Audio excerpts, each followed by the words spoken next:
नमस्कार दोस्तों, आज हम एक ऐसे कवि के बारे में बात करेंगे जिनकी कविताएं समाज के निचले तबके की पीड़ा और संघर्ष को उजागर करती हैं। स्टीफन स्पेंडर की कविता एक स्लम में प्राथमिक विद्यालय एक ऐसी रचना है जो हमें समाज की असमानताओं और गरीबी की गहराइयों में ले जाती है। स्पेंडर एक प्रसिद्ध अंग्रेजी कवि थे जिनका जन्म 1909 में हुआ था। उन्होंने अपने जीवन काल में कई महत्वपूर्ण कविताएं लिखी जो आज भी प्रासंगिक हैं। उनकी यह कविता विशेष रूप से सामाजिक विषमता और गरीबी के दर्द को उजागर करती है। यह हमें उन बच्चों की दुनिया में ले जाती है जो अभाव और संघर्ष में जी रहे हैं। कविता में वर्णित कक्षा एक ऐसी जगह है जहां बच्चे शिक्षा प्राप्त करने की कोशिश कर रहे हैं, लेकिन उनके पास संसाधनों की भारी कमी है। यहाँ बच्चे गरीबी और अभाव में जीने को मजबूर हैं। उनके पास न तो पर्याप्त किताबें हैं और न ही उचित शिक्षण सामग्री। स्पेंडर ने अपनी कविता में इन बच्चों की स्थिति और उनके भविष्य के प्रति चिंता व्यक्त की है। उन्होंने इस बात पर जोर दिया है कि इन बच्चों को भी बेहतर जीवन और शिक्षा का अधिकार मिलना चाहिए। यह कविता हमें सोचने पर मजबूर करती है कि हम समाज के इन कमजोर वर्गों के लिए क्या कर सकते हैं। हमें मिलकर इन बच्चों के भविष्य को उज्जवल बनाने के लिए प्रयास करना चाहिए। स्टीफन स्पेंडर की यह कविता हमें यह याद दिलाती है कि शिक्षा और समानता हर बच्चे का अधिकार है। हमें इस दिशा में कदम बढ़ाने चाहिए और समाज में सकारात्मक बदलाव लाने की कोशिश करनी चाहिए।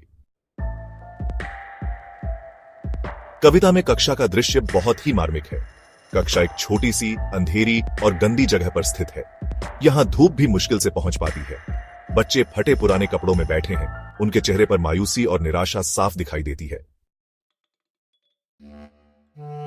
कविता में बच्चों की दशा बहुत ही दयनीय है। कुपोषण के कारण उनके शरीर कमजोर हैं, उनके बाल बिखरे हुए हैं और उनके चेहरे पर मलिनता छाई हुई है।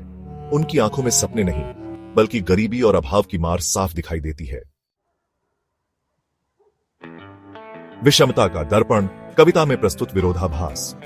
कविता में स्पेंडर ने बच्चों की दुनिया और बाहरी दुनिया के बीच के विरोधाभास को बहुत ही खूबसूरती से दर्शाया है। उन्होंने इस विरोधाभास को उजागर करने के लिए बच्चों की मासूमियत और उनकी कठिनाइयों को एक साथ पिरोया है।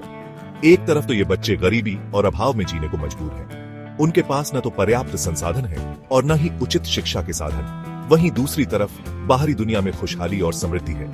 वहां के बच्चों के पास हर सुविधा उपलब्ध है जो उन्हें एक उज्जवल भविष्य की ओर ले जाती है। इस प्रकार कविता में प्रस्तुत विरोधाभास समाज की वास्तविकता को दर्शाता है, जहां एक ओर गरीबी और संघर्ष है और दूसरी ओर समृद्धि और अवसर। बदलाव की पुकार, कवि का आह्वान। यह कविता एक गहरी संवेदना और समाज के प्रति जिम्मेदारी का संदेश देती है। कविता के अंत में स्पेंडर समाज से अपील करते हैं कि वह इन बच्चों के जीवन में बदलाव लाने के लिए आगे आए। वे कहते हैं कि समाज की प्रगति तभी संभव है जब हम अपने बच्चों को शिक्षा और अवसर प्रदान करें।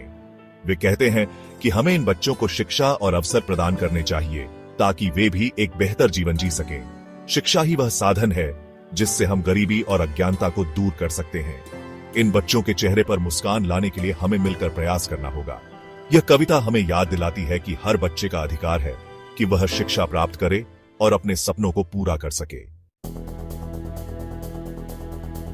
कविता का संदेश, मानवता का आईना। दोस्तों, एक स्लम में प्राथमिक विद्यालय कविता हमें यह याद दिलाती है कि शिक्षा सभी का अधिकार है।